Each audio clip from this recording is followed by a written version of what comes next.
तो शिव मंदिर गए थे और हमने बाबा का अभिषेक किया और जल लेके आए घर पे, घर वालों को पिलाया और शाम को कलेश हो गया कि तुम्हारे घर में प्रेत है भाई, तुम मंदिर में प्रेत को पूज रहे हो। ये सवाल का जवाब तो आपको महादेव भी दे सकते हैं। जय हो। अगर किसी व्यक्ति को मोक्ष की प्राप्ति करनी हो तो क्या साधना करनी चाहिए उसको? तभी तो आपने देखा जिन घरों में ज्यादा लड्डू गोपाल है उन्हीं घरों में ज्यादा कलेश क्यों होते हैं। अच्छा, हाँ, आपने देखा नहीं कि लड्डू गोपाल भी रखे तब भी घर में कलेश हो रहा है? क्योंकि मल्टीवर्स है, मल्टीवर्स में कई सारे ब्रह्मांड हैं, उन ब्रह्मांडों के अंदर कई सारे असंख्य तारे,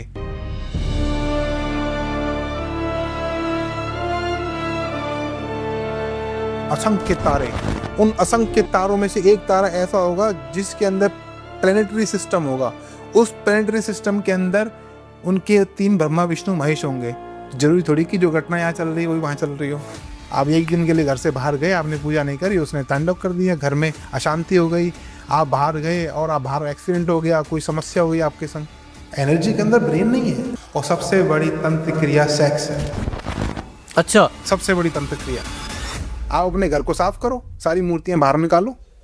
तो इसका सही उपाय क्या है महाराज? फिर अगर कोई पूजा भी करना चाहता है और क्या कहते हैं ये जो नेगेटिव एनर्जी है उससे बचना भी चाहे तो क्या उपाय कर सकता है वो? सबसे पहला तो ज्ञान होना चाहिए। पहले अर्थ पे हमने सनातन धर्म को फर्स्ट कर दिया, लोग क्रिश्चियन धर्म को फर्स्ट करते हैं। अर्थ में मुस्लिम धर्म का चलाते हैं और इस वाले पे बौद्ध, इस वाले पे जैन धर्म को चलाते हैं। अब क्या हुआ, जब परमात्मा श्री राम जी का जन्म हुआ तो अनंत ब्रह्मांडों में सूचना चली गई कि सीधे अलमाइटी अथॉरिटी ही पैदा हो रहा है, परमात्मा ही आ रहे हैं। वशीकरण कैसे होता है? अगर महिलाएं अपने बाल बेचती हैं तो किस समस्या में पड़ सकती हैं? होता महिला का और उससे जुड़े हुए जितने भी लोग हैं समस्त परिवार का विनाश बिल्कुल संभव ही संभव है। सेंट्रीपेड से वशीकरण होता है। और मैंने कई बार देखा है, कई घर की महिलाएं होती हैं, अभी शादी हुई और किसी ने उनको देख लिया और उन्होंने सैनिटरी पैड फेंका और वो किसी तांत्रिक के साथ मिलके मलिन क्रिया करके उस स्त्री को वश में करके भागा ले जाते हैं अपने साथ। ब्रह्मांड की उत्पत्ति कैसे हुई और इसकी पौराणिक कथा क्या है? वशीकरण यह मंत्र है, तजदे वचन कठोर। ये क्या है महाराज? प्रेत क्या होता है? भी शिवलिंग के ऊपर जल चढ़ाएगा उससे शिव जी प्रसन्न होंगे, क्योंकि हम शिव जी की शुदा शांत कर रहे हैं, उनकी गर्मी शांत कर रहे हैं।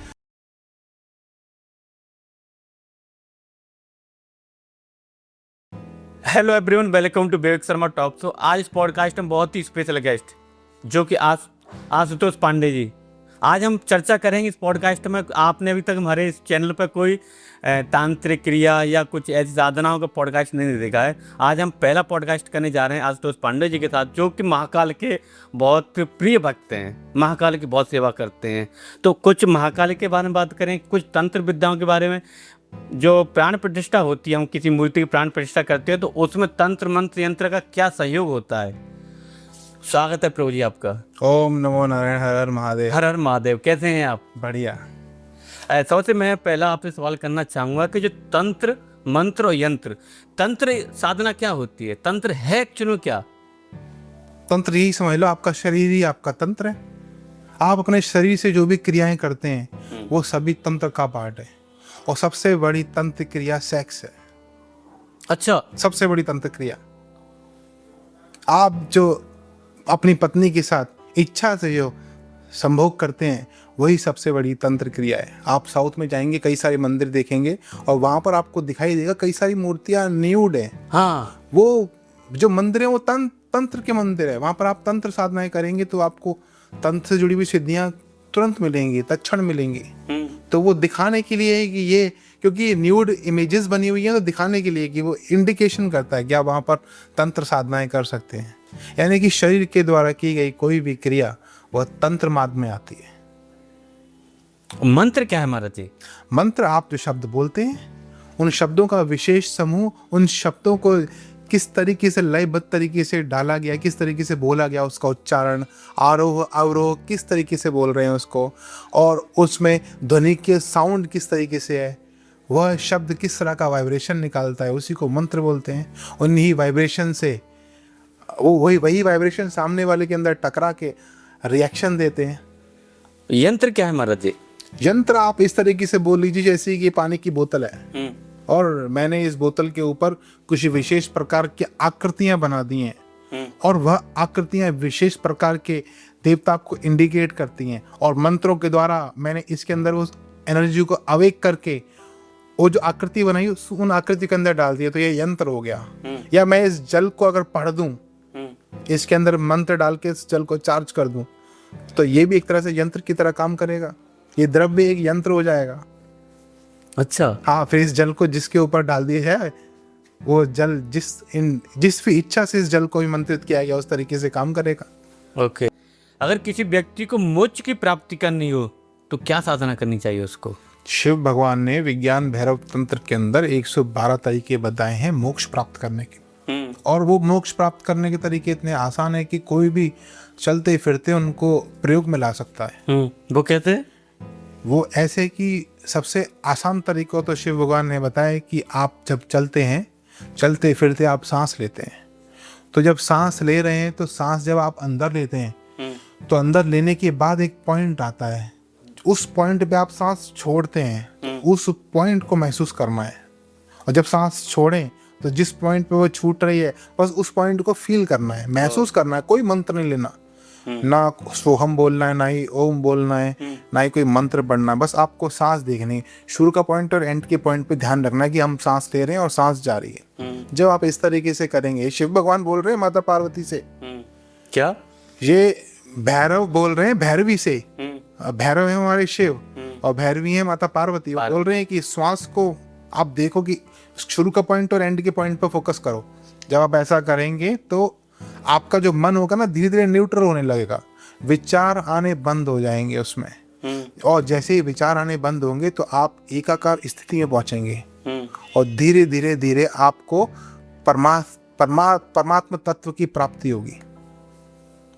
तो कितना आसान तरीका है जी ईश्वर को प्राप्त करने का, मोक्ष प्राप्त करने का।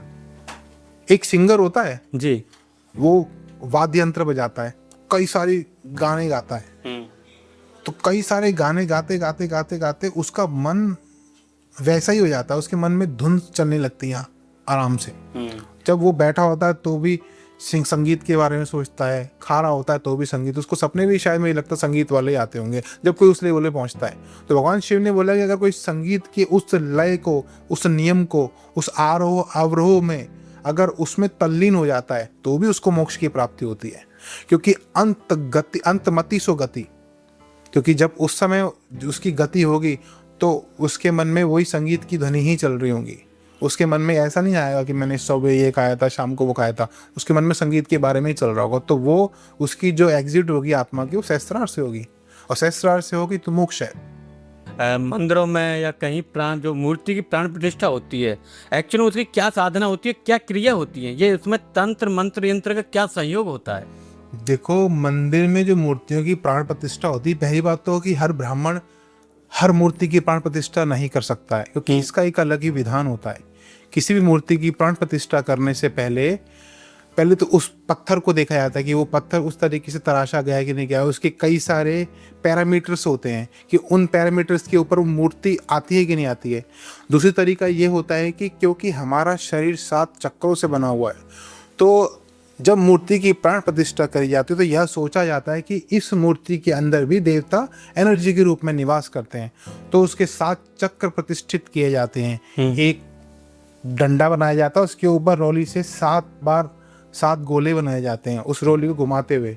जैसे कि हमारा जो बॉडी है ना, ये इसके अंदर ईड़ा, पिंगला और सुषुम्ना 3 नाड़ियां चलती हैं। तो ऐसी 3 नाड़ियों को, बीच का डंडा जो हो गया वो एक नाड़ी सुषुम्ना हो गई, और इधर से ईड़ा पिंगला, तो उसको घुमाते घुमाते सर्पाकार तरीके से घुमाते घुमाते ऊपर तक ले आया जाता है। और एक यंत्र की प्राण प्रतिष्ठा होती है, जिस यंत्र को उस भूमि में दबाया जाता है।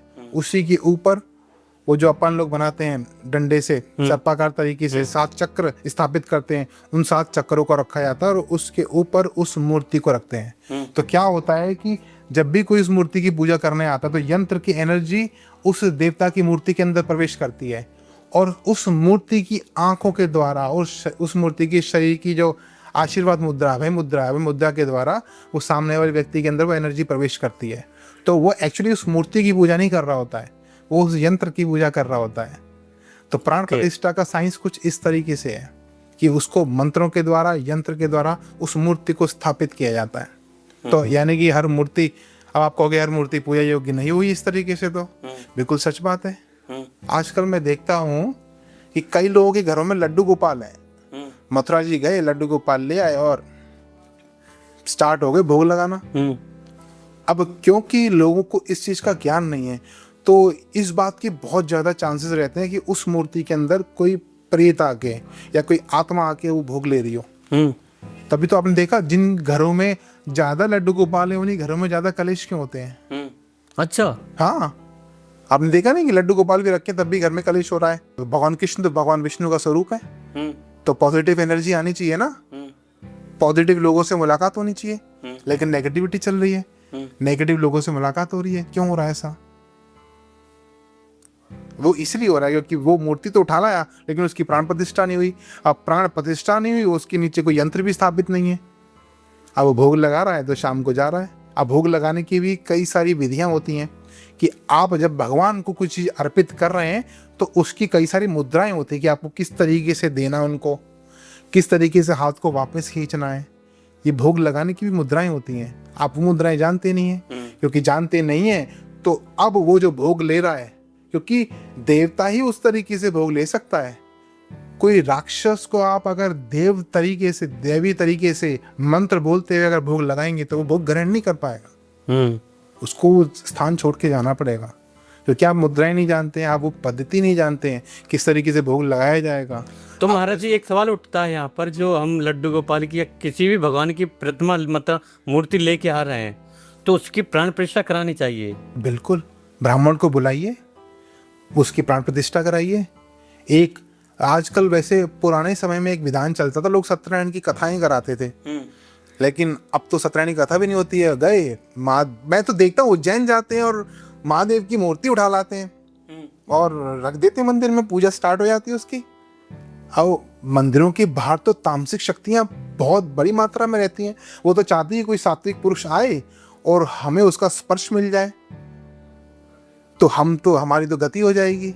अब स्पर्श तो कम मिलता है, लोग तो शौक में जाते हैं, वीडियो सेल्फी बनाई और मूर्ति उठा लाए घर पे और मंदिर में रख दी। अब उसकी पूजा स्टार्ट। अब पूजा स्टार्ट तो वो भोग लेना शुरू कर देगी। चीज भोग लेना शुरू करेगी तो और ज्यादा हैवी हो जाएगी एनर्जी। भाई वो तो उसका तो काम बन रहा है, आप उसको खिला रहे हो पिला रहे हो। आप एक दिन के लिए घर से बाहर गए, आपने पूजा नहीं करी, उसने तांडव कर दिया, घर में अशांति हो गई। आप बाहर गए और आप बाहर एक्सीडेंट हो गया, कोई समस्या हो गई आपके संग। एनर्जी के अंदर ब्रेन नहीं है। एनर्जी तो एनर्जी की तरह काम करती है, तो करंट है, हाथ लगाया तो झंझन आ जाओगे।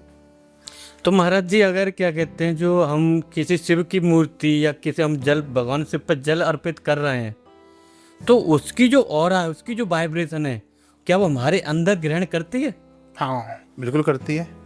आप अगर शिवलिंग में जाएंगे, शिवलिंग के पास जाएंगे और वो, क्योंकि मोस्टली मंदिरों में शिवलिंग की प्राण प्रतिष्ठा होती है, तो आप अगर वहां जाएंगे तो उस मंदिर का एक ऑरा होता है, एक आभामंडल होता है। जब तक आप उस आभामंडल में रहेंगे तब तक आपकी बॉडी एनर्जी लेती रहेगी। अच्छा, आपने कभी देखा है, आप मंदिर जाते हैं, लौट के आते हैं, एकदम बॉडी भारी सी हो जाती है, क्योंकि उसके पीछे दो कारण होते हैं। पहला कारण तो ये होता है कि आपके अंदर जो नेगेटिविटी थी वो खत्म हो गई। वो खत्म नहीं हुई। अच्छा। आप मंदिर में गए तो उसको कष्ट हुआ। अब कष्ट हुआ तो अब आप, क्योंकि उस मंदिर के ऑरा से बाहर निकला है, अब वो आपको बता रही है कि अगली बार जाएगा तो सोच लियो ऐसे ही भारीपन होगा। तो यानी कि आपकी बॉडी के अंदर नकारात्मक ऊर्जा है। कई बार ऐसा होता है कि मैंने कई लोगों को देखा, कहते हैं कि हम तो शिव मंदिर गए थे और हमने बाबा का अभिषेक किया और जल लेके आए घर पे, घर वालों को पिलाया और शाम को ही कलेश हो गया। कि तुम्हारे घर में प्रेत है भाई, तुम मंदिर में प्रेत को पूज रहे हो और तुम जल पिलाओगे तो उसको कष्ट होगा, उसको कष्ट होगा तो वो रिएक्शन देगा। तो तुम किसी को तांडव मचेगा, रिएक्शन का एंटी रिएक्शन हो रहा है वो तो आप समझ जाओ कि आप प्रेतों की पूजा कर रहे हो।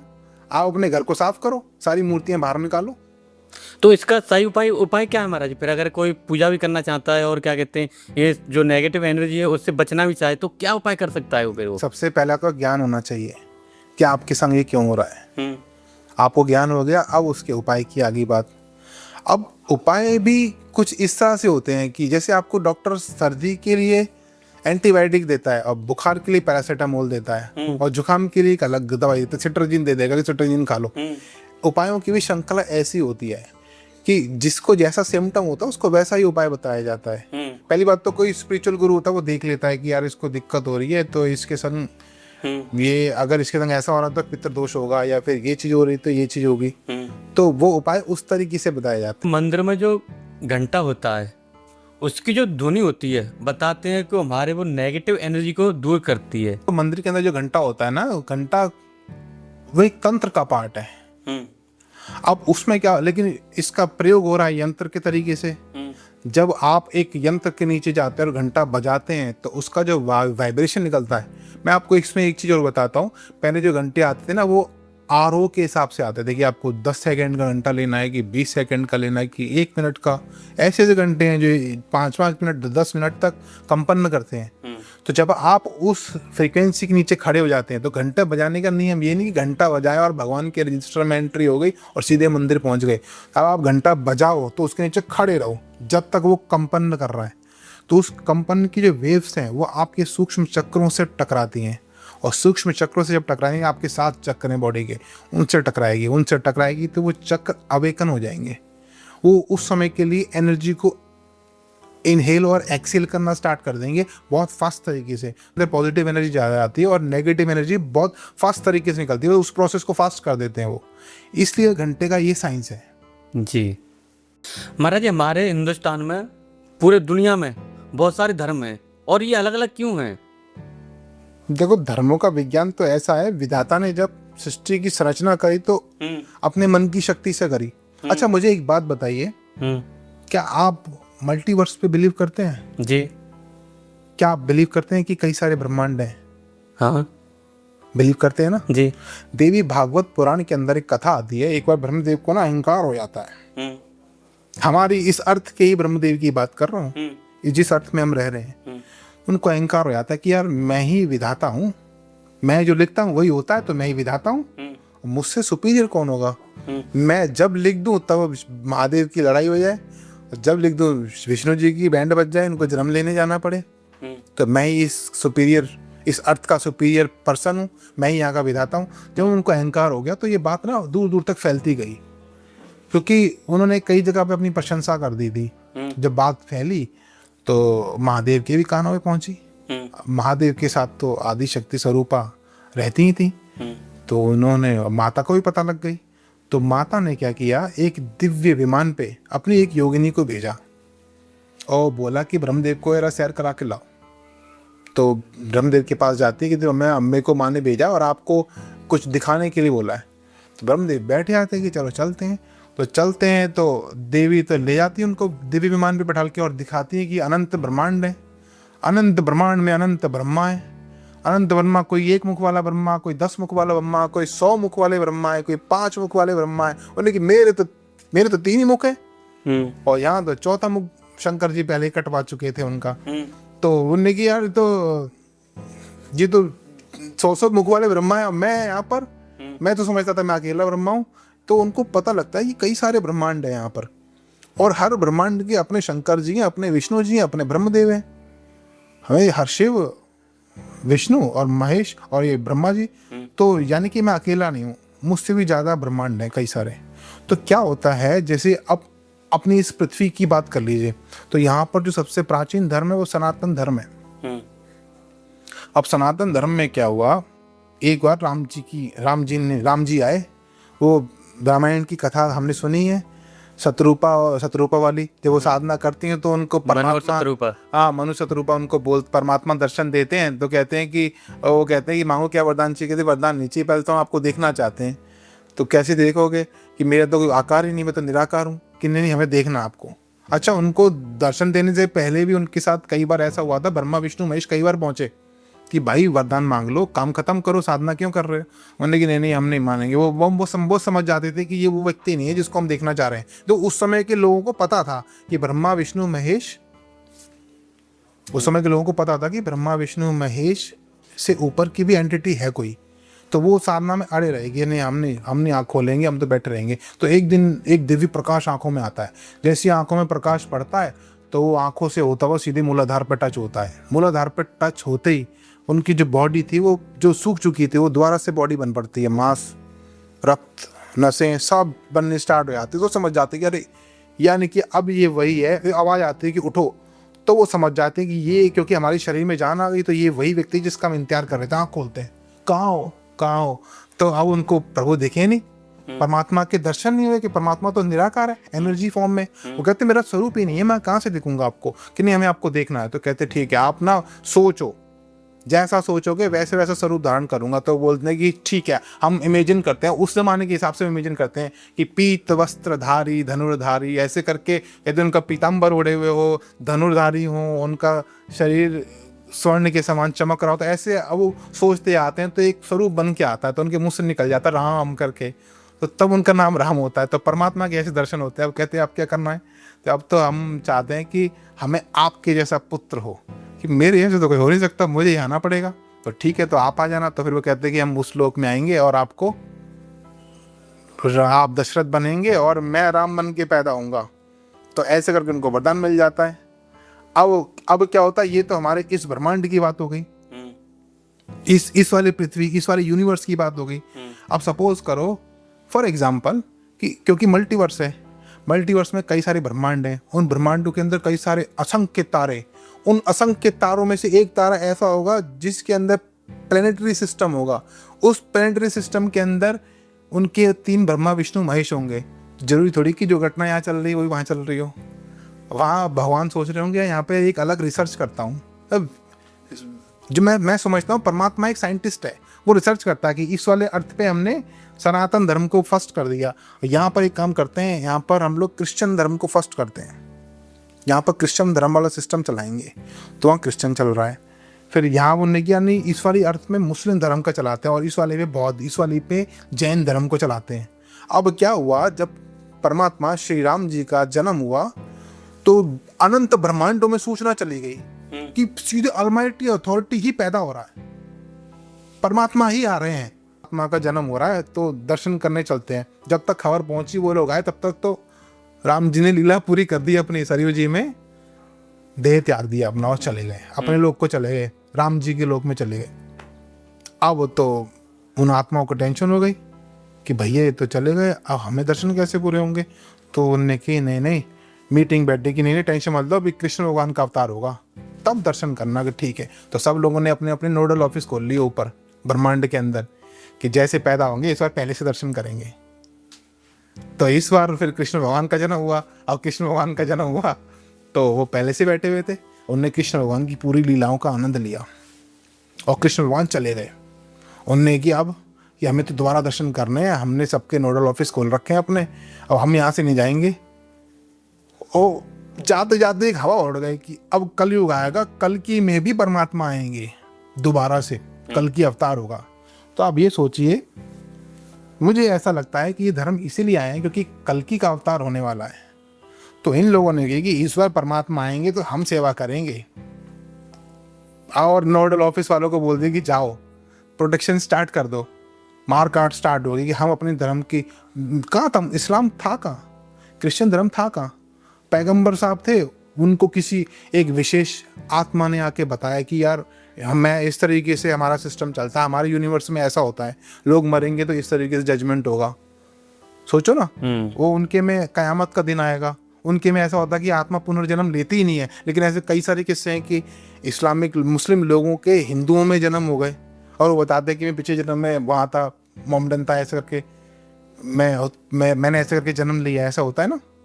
तो कुछ इसी तरह की अब ये लोग अपनी लड़ाई लड़ रहे हैं कि हम अपनी आबादी बढ़ाना चाहते हैं और जब कली अवतार होगा तो हमारी सबसे ज्यादा आबादी हो और हम उस परमात्मा की सेवा करें, उस कली अवतार की हम सेवा करें। क्योंकि कली अवतार के बारे में हर कोई बोलता है कि कली अवतार होगा, जजमेंट डे आएगा, ईश्वर आएंगे, 7वें आसमान से उतर के आएंगे, बोलेंगे उनको कि उठ जाओ, सभी आत्माओं को जाएंगे उठ जाओ।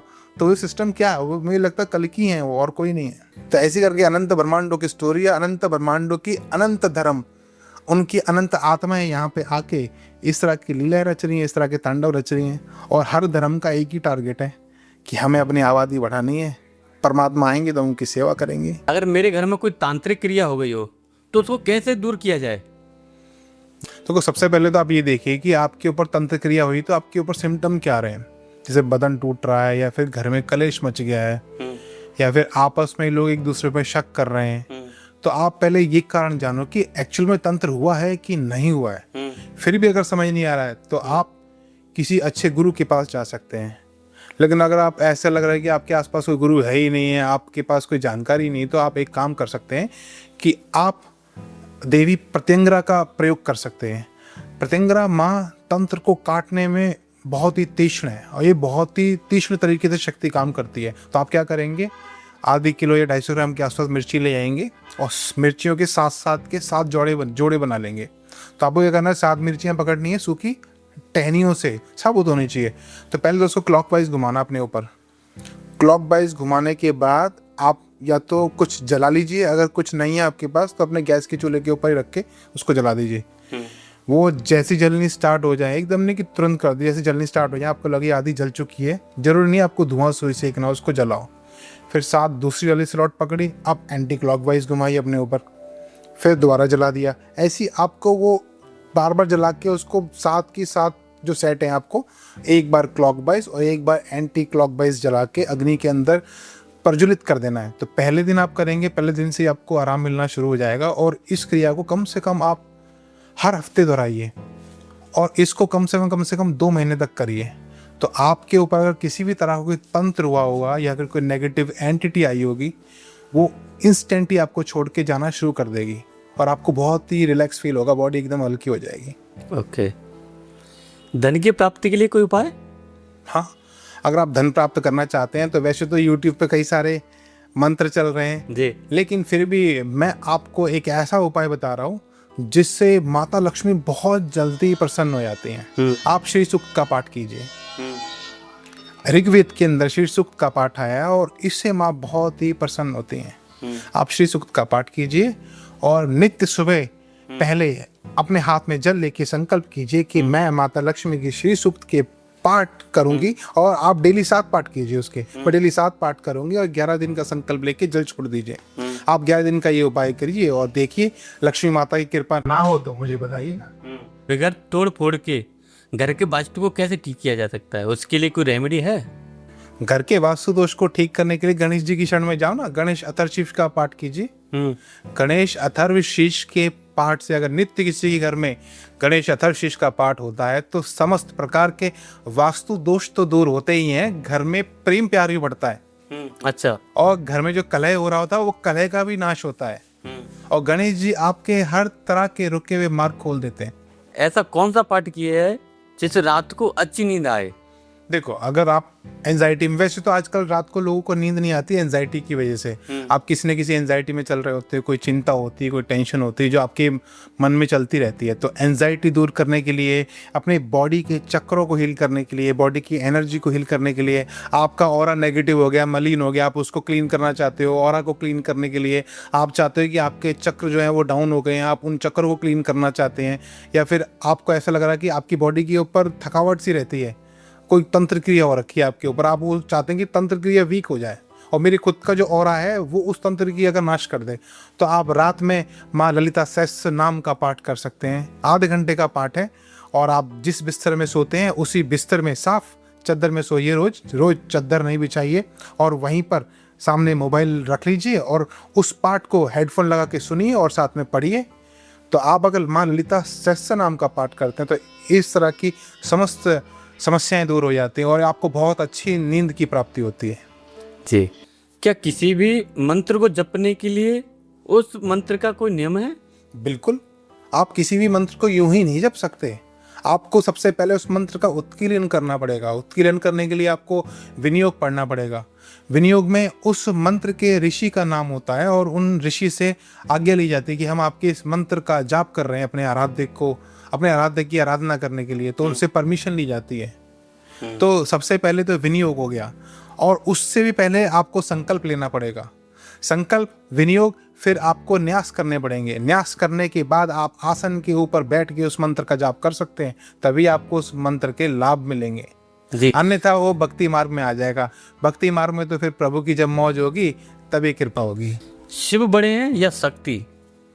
नहीं, दोनों में से कोई बड़ा नहीं है, दोनों एक ही हैं। शिव और शक्ति दोनों ही एक हैं। शिव के बारे में ऐसा कहा जाता है कि पहले कहा कि हमारे पुराणों में कथा आती है कि अर्धनारीश्वर थे पहले, तब शिव ने उनको अब स्वयं से अलग किया। अर्धनारीश्वर ने जब स्वयं से शक्ति को अलग किया तब शिव पृथक हो गई और शक्ति पृथक हो गई। तो शिव और शक्ति एक ही हैं, एक सिक्के के दो पहलू हैं। जी। ब्रह्मांड की उत्पत्ति कैसे हुई और इसकी पौराणिक कथा क्या है? अगर हम शिव पुराण के हिसाब से करें तो शिव पुराण में जो कथा आती है वो ये आती है कि एक प्रकाश स्तंभ था और अचानक से विष्णु जी की उत्पत्ति होती है। विष्णु जी की नाभि से एक कमल निकलता है और कमल के अंदर से ब्रह्मा जी निकलते हैं और दोनों के बीच में इसी बात को लेके बहस हो जाती है कि कौन बड़ा, मैं पुत्र या तू पुत्र। तो ये बहस इतनी आगे बढ़ जाती है कि दोनों में युद्ध जैसी स्थिति आ जाती है। तभी उन दोनों के बीच में एक प्रकाश स्तंभ उत्पन्न होता है और उस प्रकाश स्तंभ से आवाज़ आती है कि जो भी इस प्रकाश स्तंभ के छोर को ढूंढेगा मैं उसी को बड़ा मानूंगा। तो दोनों प्रकाश स्तंभ के एक जना नीचे के छोर में, एक जना ऊपर के छोर में जाता है। तो ये कथा यहाँ शुरू होती है। अब इससे पहले क्या होता है, इस पूरे युद्ध के अंदर, इस पूरी प्रतिस्पर्धा के अंदर भगवान श्री हरि नारायण की विजय होती है। तो विजय नारायण जी को बड़ा बोल दिया जाता है। लेकिन अब ये बारी आती है कि उस प्रकाश स्तंभ की उत्पत्ति कैसे हुई। तो प्रकाश स्तंभ की उत्पत्ति से पहले भी एक नई कथा है। मद्रांचल पर्वत के ऊपर पराशक्ति अपने मनुष्य रूप में, शरीर के रूप में उत्पन्न होती हैं, प्रकट होती हैं। और प्रकट होती हैं तो वह एक मिट्टी के 3 पुतले बनाती हैं। उन 3 पुतलों से 3 लोगों का सृजन करती हैं। तो पहले उत्पन्न करती हैं ब्रह्मदेव को और ब्रह्मदेव से कहती हैं कि मैं आपको पति रूप में वर्ण करना चाहती हूँ, क्या आप मुझसे शादी करोगे? तो ब्रह्मदेव मना कर देते कि नहीं, आप तो मेरी माँ जैसी हैं, मैं आपको कैसे वर्ण कर सकता हूँ। माँ को बहुत क्रोध आता है कि यार ये इसने मेरी आज्ञा का उल्लंघन कैसे किया। तो माँ उसी समय तत्काल उनको अपनी अग्नि से, तेज की अग्नि से भस्म कर देती हैं। इसी प्रकार दूसरे पुतले से फिर पुतला बनाती हैं और दूसरे पुतले से फिर विष्णु जी की उत्पत्ति होती है। तो विष्णु जी की जब उत्पत्ति होती है तो यही सवाल विष्णु जी से पूछा जाता है, वे भी मना कर देते हैं। माँ को फिर क्रोध आता है तो दूसरे विष्णु जी को भी अपनी तेज से भस्म कर देती हैं। दोनों की राख वहीं पड़ी होती है। तीसरा पुतला बनाती हैं। फिर तीसरा पुतला बनता है तो उससे शंकर जी निकलते हैं। अब शंकर जी से पूछती हैं, क्यों मेरा मन आपसे विवाह करने कर रहा है कि आप मुझसे विवाह करेंगे? तो शंकर जी की निगाह माँ के सवाल पूछने से पहले उन 2 भस्मों के ऊपर पड़ जाती है कि यानी कि मुझसे पहले भी कोई आया था और वो भस्म किया जा चुका है और मुझे लग रहा है यही सवाल पूछा होगा उससे। अब शंकर जी टेंशन में पड़ जाते हैं, अगर हाँ बोलूं तो समस्या कि माँ से विवाह होगा और ना बोलूं तो समस्या। तो शंकर जी कहते ठीक है, वो युक्ति निकालते हैं, कहते ठीक है मैं आपको अपने पति रूप में वर्ण कर लूंगा लेकिन मेरी कुछ शर्तें हैं। तो माँ बड़ी खुश होती है कि आप पति रूप में वर्ण कर लोगे, चलो बताओ क्या शर्तें हैं। शर्तें मान लेंगे। तो पहली शर्त रखते हैं, पहली शर्त ये रखते हैं कि आप दूसरे रूप में आएंगी, इस रूप में नहीं आएंगी। मैं आपको दूसरे रूप में ग्रहण करूंगा क्योंकि ये स्वरूप आपका माँ का स्वरूप है। तो माँ खुश हो जाती, चलो कोई बात नहीं, ठीक है। फिर दूसरा वरदान आपके लिए मेरी दूसरी इच्छा भी है कि दूसरी इच्छा क्या है? दूसरी इच्छा है कि ये इन दोनों को जीवित कर दो। तो माँ कहती है अच्छा ऐसी बात है कि ये जीवित तो हो जाएंगे लेकिन अभी नहीं, बाद में करूंगी इनको जीवित। तो ठीक है।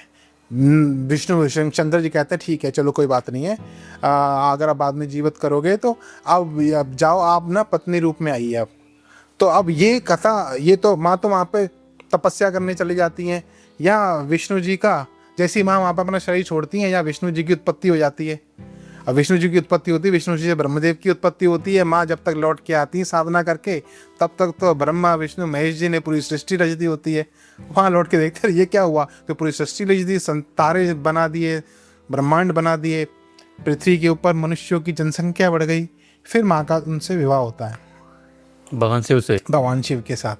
तो ऐसे करके ये पूरी स्टोरी जुड़ती है। उस प्रकाश स्तंभ से पहले की स्टोरी देवी भागवत पुराण के अंदर मिलती है। अगर आपको उससे पहले ही कथा जाननी है तो देवी भागवत पुराण पढ़ना पड़ेगा। वहाँ पर फिर माँ से सृजन होता है त्रिदेवों का। तो यानी कि माँ से बड़ा भी कौन होगा? माँ से बड़ी है पराशक्ति जी, जो समय से भी परे है, टाइम से भी परे। सत्यनारायण की असली कथा क्या है? देखिए सत्यनारायण की कथा वो कथा नहीं है। हम सत्यनारायण की कथा अमूमन ब्राह्मणों से सुनते हैं, लेकिन वो बताते हैं कि राजा ने ऐसा किया, राजा ने कथा कराई सत्यनारायण भगवान की तो उनको ये लाभ मिला। लेकिन राजा ने ऐसी कौन सी कथा कराई थी? वो कथा थी सत्यनारायण भगवान की उत्पत्ति की। तो ये कथा शुरू होती है जालंधर, राक्षस जालंधर के समय से। जब जालंधर की पत्नी जो पतिव्रता थी, उनका जो पातिव्रत धर्म है जो विष्णु भगवान भंग कर देते हैं, और उनको जब श्राप मिलता है जालंधर की पत्नी से, तुलसी से, कि आप पाषाण के हो जाएं, तो उसी पाषाण से नीलवर्ण के विष्णु भगवान की उत्पत्ति हुई थी। और उसी समय विष्णु भगवान ने, नारायण ने उनको वरदान दिया था कि आज से यह पाषाण शालिग्राम के नाम से प्रसिद्ध होगा, और मैं आपको अपने मस्तक पे धारण करूंगा। तभी इसीलिए आप जब भी सत्यनारायण की कथा होते देखते हैं तो देखते हैं कि ब्राह्मण अपने साथ एक शालिग्राम लेके आते हैं और उसके साथ तुलसी पत्र रखते हैं जी। तो ये कथा है असली सत्यनारायण भगवान की। सत्यनारायण भगवान की उत्पत्ति वहीं से हुई थी। ये जालंधर जी की कहानी से जुड़ती है। अगर महिलाएं अपने बाल बेचती हैं तो किस समस्या में पड़ सकती हैं वो? देखो, बालों का तंत्र में बहुत ही महत्वपूर्ण उपयोग होता है। तो बालों पे किसी भी तरह की, बालों के द्वारा किसी भी तरह की तंत्र क्रियाएं हो सकती हैं। इवन साइंस भी, अगर आप अपने डीएनए टेस्ट कराएंगे तो वो आपके बालों के सैंपल लेते हैं, और बालों से ही आप अगर देखेंगे तो आपको पता लगेगा कि इतने बड़े पुराने अवशेष होते हैं, उन अवशेषों में बाल सुरक्षित रह जाते हैं, उनके बालों को कुछ नहीं होता है। तो बाल हमारे डीएनए की संरचनाएं रखते हैं। तो अगर कोई महिला अपने बालों को ऐसे ही, आजकल गलियों में चलते हैं बेचने वाले, और अगर उनको बेच देती है और वह बाल किसी तांत्रिक ने उनसे ले लिए और उस पर तंत्र क्रिया कर दी, तो महिला का और उससे जुड़े हुए जितने भी लोग हैं, समस्त परिवार का विनाश बिल्कुल संभव ही संभव है। उसको कोई रोक नहीं सकता। फिर महाराज, इसको अगर किसी पे कोई ये उपाय हो जाता है, कुछ तांत्रिक क्रिया हो जाते हैं, उसको छुड़ाने के लिए कोई उपाय? देखिए, तंत्र की काट तंत्र से ही होती है। अब ये डिपेंड करता है कि वो जो तंत्र हुआ है वो किस कैटेगरी का तंत्र है, उसमें किस तरह की एनर्जी बुलाई गई है। तो उसी एनर्जी की अपोजिट वाला तंत्र करा जाता है उसको काटने के लिए। इसको आप साधारण उपायों से नहीं कर सकते, क्योंकि ये बहुत ही महान तंत्र क्रिया है। देखते हैं कि कहीं भी सैनिटरी पैड पड़े होते हैं, तो इससे भी क्या कोई तांत्रिक क्रिया हो सकती है क्या? बिल्कुल, सैनिटरी पैड से वशीकरण होता है। और मैंने कई बार देखा है, कई घर की महिलाएं होती हैं, अभी शादी हुई और किसी ने उनको देख लिया और उन्होंने सैनिटरी पैड फेंका, और वो किसी तांत्रिक के साथ मिलके मलिन क्रिया करके उस स्त्री को वश में करके भागा ले जाते हैं अपने साथ। लोग कहते हैं कि यार, हमारी बच्ची तो बहुत अच्छी थी, जब मायके में थी ससुराल जाके ऐसा काम क्यों किया? कोई समझ नहीं पाता क्या हुआ। उनकी मति जो भ्रम होती है वो तंत्र क्रिया के द्वारा ही होती है, और कहीं ना कहीं इसके पीछे सैनिटरी पैड का बहुत बड़ा हाथ होता है, क्योंकि जिसको ऐसी क्रियाएं करनी होती है वो इसी फिराक में होता है कि ये अपना सैनिटरी पैड फेंके और मैं वहाँ से उसको कैप्चर करके आऊँ। तो कभी भी सुनसान इलाकों में सैनिटरी पैड नहीं फेंकना चाहिए। आजकल तो गाड़ियाँ आती हैं घर से कचरा उठाने के लिए, कोशिश करें कि उसी के अंदर डालें, और सैनिटरी पैड को लिफाफे में जब आप पैक करें तो कांच के लिफाफे में पैक करके फेंकें, ताकि वो सैनिटरी पैड खंडित दूषित हो जाए। उसको सीधे थैलियाँ में पैक करके एकदम शुद्ध रखने की जरूरत नहीं है। उसको कहीं ऐसी जगह फेंके जो डिस्पोज हो जाए बहुत जल्दी, अज्ञात स्थानों पे उसको फेंके ना। जी। हम देखते हैं कि मार्केट से मेडिसिन लेते हैं, उसके बाद भी बदन टूटा रहता है, तो क्या ऐसी कोई हमारे ऊपर भी किसी ने तांत्रिक क्रिया करती है क्या? नहीं, अगर आपका बदन टूट रहा है तो आप पहले तो ये देखिए, सबसे पहले तो आप डॉक्टर के पास जाइए, दवाई खाइए। आपको अगर दवाई खाने के बाद भी आराम नहीं मिल रहा है तो आप कहीं ना कहीं सोच सकते हैं कि मुझ पर ईविल एनर्जी, आपको नेगेटिव एनर्जी का अटैक हो सकता है। तो उसको दूर करने के लिए सिंपल सा उपाय है, अपने दोनों हाथ में कपूर लीजिए और दो लौंग इस हाथ में राइट में, 2 लौंग लेफ्ट हाथ में, और अपने आसन में बैठ जाइए और अपना आसन में बैठ के आंख बंद करके मानसिक जाप कीजिए। जिस भी आप मंत्र को जाप करते हो, चाहे वो ओम नमः शिवाय हो या फिर माता रानी का कोई भी मंत्र हो या फिर किसी आपके आराध्य का ही कोई मंत्र हो, उस मंत्र को आप 20 मिनट तक जाप कीजिए। लौंग और वो दोनों कपूर को सीधे हाथ में लेके 21 बार एंटी क्लॉकवाइज घुमाइए, और एंटी क्लॉकवाइज घुमाने के बाद उसको जला दीजिए। अगर आपके ऊपर किसी भी तरह की इविल एनर्जी का अटैक होगा या कोई तंत्र क्रिया होगी तो वो धीरे धीरे कम होना शुरू हो जाएगी। आपको पहले प्रयोग से ही फर्क हो जाएगा। अगर आपको लगता है फर्क पड़ गया, पहले दिन से अच्छा महसूस हुआ, तो आप इसको दोहराइए 1 हफ्ते तक। प्रेत क्या होता है? प्रेत, देखो, जब इंसान शरीर छोड़ता है अपना तो उसकी आत्मा सबसे पहले प्रेत योनि में ही जाती है। प्रेत योनि में जाने के बाद डिसाइड होता है कि अब वो देवयान में जाएगा कि पितृयान में जाएगा या फिर किस योनि में उसको ट्रांसफ़र करा जाएगा। तो कोई भी मनुष्य है जिसकी गति सहस्रार से नहीं हुई है, यानी कि उसने अपनी आत्मा का एग्जिट सहस्रार से नहीं लिया है और चक्रों से होते हुए गया, तो सबसे पहले उसको प्रेत योनि में ही जाना पड़ता है। उसके बाद उसका डिसाइड होता है कि अब ये प्रेत योनि से देव योनि में जाएगा कि पितृ योनि में जाएगा। सिद्धि कैसे प्राप्त करें? सिद्धि का मतलब पहले समझ लीजिए। सिद्धि का मतलब है कि आपने किसी भी चीज़ को साध लिया है। अब आप डिपेंड करना चाहते हैं कि आप जिम करते हैं तो आपने वेट उठाने की चीज़ों को साध लिया है। लेकिन अगर हम आध्यात्मिक जगत में बात करें तो सिद्धि मतलब, मैं ये समझता हूँ कि सिद्धि कोई ऐसी शक्ति नहीं होती। सिद्धि एक एंटिटी है, एक ऐसी आत्मा जिसकी एक स्पिरिचुअल जर्नी थी और उसने अपना शरीर त्याग दिया और आपने जब जाप किया तो वो आपके पास आके खड़ी हो गई, तो वही सिद्धि होती है। वशीकरण कैसे होता है? वशीकरण यह मंत्र है, तजदे वचन कठोर। ये क्या है महाराज जी? ये है कि वशीकरण का मंत्र ये है कि आप कठोर वचन को त्याग दें। आप अगर किसी से मीठे शब्द बोलेंगे तो वो आपके वश में हो जाएगा। यही तो प्रेम ही तो वशीकरण है। यही कृष्ण भगवान ने किया, यही मीरा ने किया और यही राधा ने किया। प्रेम ही वशीकरण है और यही वशीकरण है कि आपने प्रेम से बुलाया और हम आ गए। बिल्कुल आपने बहुत अच्छी बात कही कि वशीकरण एक्चुअली में लोग इसको कुछ और समझते हैं। मतलब जो प्रेम से बुलाने पर चला है वो वशीकरण है। वही वशीकरण है। वशीकरण यह मंत्र है, तजदे वचन कठोर। कठोर वचन का त्याग करो और हमेशा नम्र और सभ्य बन के रहो। जी वो तो महाराज आजकल रहते नहीं लोग। नहीं रहने वाले रहते हैं और जिनके साथ नेगेटिव एनर्जी रहती है वो फिर छोड़ भी देते हैं इन चीज़ों को। जी हम देखते हैं कि घर के बाहर लोगों के गणेश जी की मूर्ति लगी होती है, क्या वो सही है गलत है? अच्छा मुझे एक बात बताइए, गणेश जी की स्थापना जब हुई थी, जब माता पार्वती ने उनको बनाया था, तब उन्होंने उनको रक्षण के लिए रखा था। तो रक्षा में किसने माता पार्वती के घर के अंदर प्रवेश कर लिया था उस समय? कोई कर पाया था क्या? नहीं कर पाया था ना। स्वयं त्रिदेव भी आ गए। त्रिदेवों में पहले विष्णु जी गए, ब्रह्मदेव गए, कई सारे देवता गए, उन लोगों को भी गणेश जी ने अंदर नहीं आने दिया। फिर स्वयं शंकर जी जाते हैं, शंकर जी भी प्रवेश नहीं कर पाते हैं। तो सोचिए, गणेश जी हर पॉजिटिव एनर्जी तो सही है, साथ में नेगेटिव एनर्जी को भी बाहर रोक देते हैं। तो अब आपको डिसाइड करना है कि गणेश जी को घर के बाहर होना चाहिए कि नहीं होना चाहिए, क्योंकि वो पॉजिटिव भी रोकेंगे और नेगेटिव भी रोकेंगे। तो बाहर किसकी मूर्ति लगानी चाहिए महाराज जी पे? मत लगाइए किसी की। हमारे सनातन धर्म में हम पहले स्वास्तिक चिन्ह बनाते थे घरों के बाहर। आप स्वास्तिक चिन्ह बनाइए, सबसे अच्छी चीज है। आपका घर का वास्तु दोष भी दूर होगा और ये पॉजिटिव एनर्जी भी अंदर एंटर कर पाएंगी। जी। शिव पर जल चढ़ाने की प्रथा कहाँ से शुरू हुई? जब समुद्र मंथन हुआ तो शिव जी ने हलाहल का पान कर लिया। जब हलाहल का पान किया तो उनके शरीर के अंदर बहुत ही ज्यादा हीट पैदा होने लगी। जब हीट पैदा हुई तो देवताओं ने कहा, श्री शंकर जी तो विचलित हो गए, अब क्या करा जाए? तो अब ब्रह्मदेव और विष्णुदेव जी ने देखा तो उन्होंने बोला कि इनके ऊपर जल चढ़ाओ, तब भी ठंडे होंगे। तो सभी लोगों ने मिलकर शिव जी के ऊपर जल चढ़ाना शुरू करा। उससे उनकी जो श्रद्धा थी वो शांत हुई। तो ये श्रद्धा शांत हुई तो फिर शंकर जी ने ऐसा वरदान दिया और देवताओं ने भी उसका एक्सेप्ट किया कि आज के बाद जो भी शिवलिंग के ऊपर जल चढ़ाएगा उससे शिव जी प्रसन्न होंगे। क्योंकि हम शिव जी की श्रद्धा शांत कर रहे हैं, उनकी गर्मी शांत कर रहे हैं, तो इससे क्या होगा, हमारी भी गर्मी शांत होगी। शंकर जी हमारी गर्मी शांत करेंगे, हम उनकी गर्मी शांत करेंगे। तो एक गिव एंड टेक का रिलेशन है भक्त और भगवान का, कि भक्त भगवान की गर्मी शांत कर रहा है और भगवान भक्त की श्रद्धाएं शांत कर रहे हैं।